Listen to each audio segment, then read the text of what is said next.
Bonjour à toutes et tous et bienvenue dans ce nouvel épisode de la Minute Certif. Aujourd'hui, nous parlons d'un sujet au cœur de notre engagement professionnel, la prise en charge des personnes vulnérables.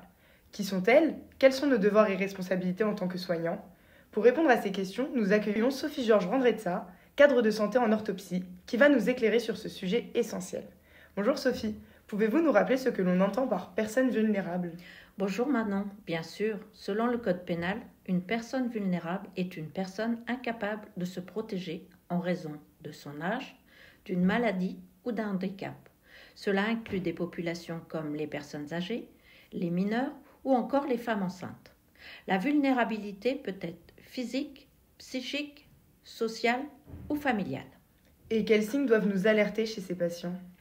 Certains signes peuvent nous mettre la puce à l'oreille comme des traces de maltraitance physique, une hygiène corporelle négligée à l'admission, un isolement marqué, des absences de ressources, de domicile ou de couverture sociale ou encore une dénutrition.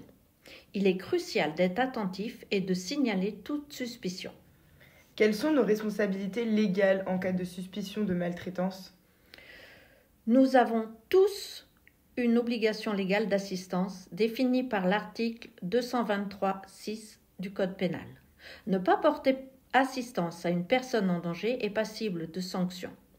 En semaine, cela se passe par un signalement au médecin référent ou au cadre de santé et un appel au service social.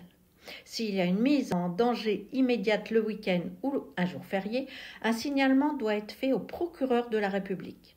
La décision de procéder à un signalement doit être prise collégialement par le médecin, le cadre et l'administrateur de garde. Bien, merci Sophie pour ces informations essentielles. La prise en charge des personnes vulnérables demande vigilance, bienveillance et un respect strict des procédures pour garantir leur protection. Pour en savoir plus sur ce sujet, je vous invite à consulter la fiche mémo 13 du chapitre Parcours patient.